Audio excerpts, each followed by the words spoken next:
Parmi les faits extraordinaires qui ont marqué la vie publique du Seigneur, l'épisode de la tempête apaisée tient une place de choix.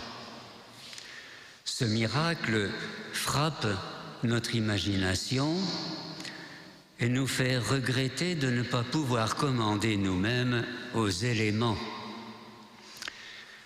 Ah, si nous pouvions obtenir le soleil ou la pluie à notre gré, si nous pouvions, comme Jésus, marcher sur les eaux. Saint Pierre a essayé, mais il a douté ensuite. Si nous pouvions empêcher la grêle de tomber ou les rivières de déborder après l'orage, si nous pouvions arrêter l'éruption des volcans ou stopper les tremblements de terre.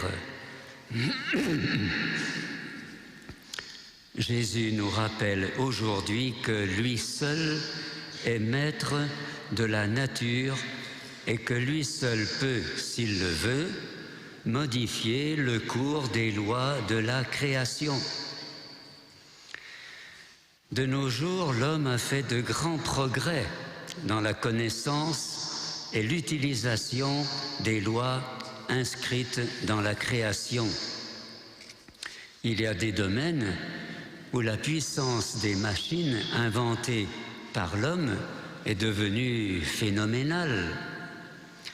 Mais comme pour le rappeler à plus d'humilité, la nature lui fait parfois sentir qu'elle n'est pas encore entièrement domptée. Malgré les progrès des savants, c'est Dieu qui reste le maître de ces lois que nous découvrons les unes après les autres. C'est Dieu qui a mis dans la nature ces forces que nous tentons de mettre à notre service. C'est Dieu qui reste le maître des éléments comme de l'histoire. Jésus, debout dans la barque, vainqueur de la tempête, les apôtres effrayés près de lui, cette scène a inspiré beaucoup de peintres. Mais le dialogue aussi vaut d'être mis en valeur. Maître, nous sommes perdus, cela ne te fait rien? Dans le malheur, en effet, nous nous tournons bien vite vers le Seigneur. Nous nous rappelons tout à coup son existence et sa puissance. Peut-être Dieu se sert-il de ce moyen pour nous rappeler à la réalité, puisque lorsque tout va bien, nous mettons souvent le bon Dieu en vacances, et pas seulement au mois de juillet ou août. Ensuite, dans le récit, nous entendons Jésus s'écrier pour calmer la tempête « Silence, tais-toi ». C'est la manifestation de l'autorité divine de celui qui a présidé à la création de l'univers, de celui qui continue de soutenir ce monde dans l'existence, encore maintenant. Et puis nous entendons Jésus reprocher à ses apôtres d'avoir eu peur, de n'avoir pas eu la foi.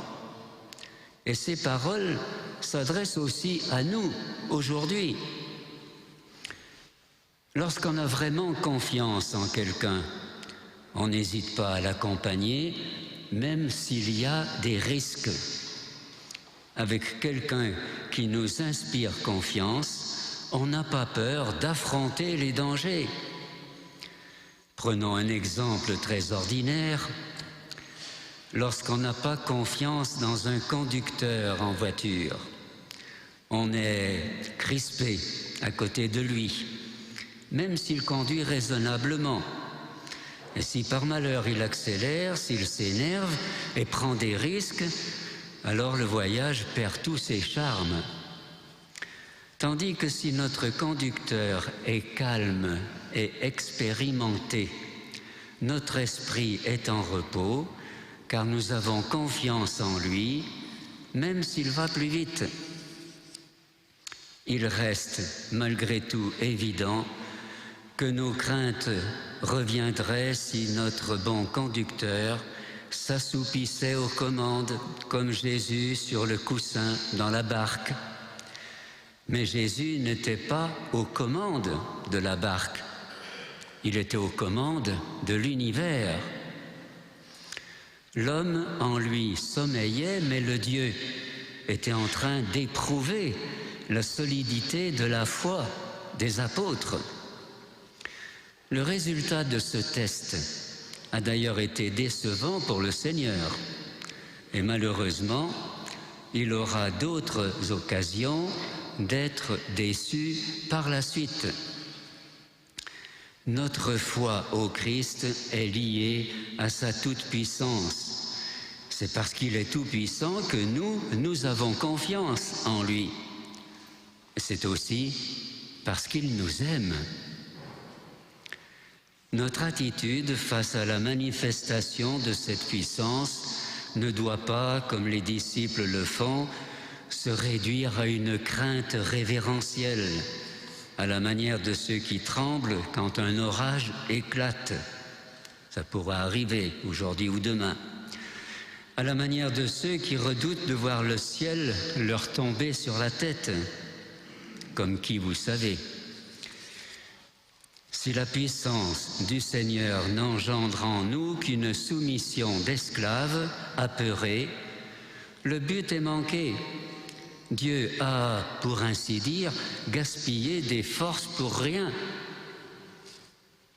La foi suscitée en nous par celui qui est le Maître souverain doit être une manifestation de notre confiance.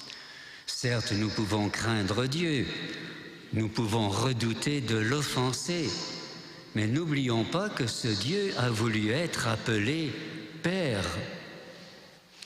Je sais que Dieu est tout-puissant, mais je sais aussi qu'il m'aime. Si Dieu permet qu'il y ait des épreuves sur notre route, s'il nous laisse parfois au milieu de la tempête, et s'il semble dormir pendant ce temps, ne soyons pas de ceux qui lui demandent des comptes sur un ton revendicateur. Prions durant cette messe pour que notre foi soit plus forte. Remercions le Seigneur qui nous a réunis dans sa barque et demandons à sa mère qu'elle nous aide à lui garder confiance et amitié, quoi qu'il arrive, qu'elle nous aide à vivre la foi de notre baptême tout au long de notre vie. Amen.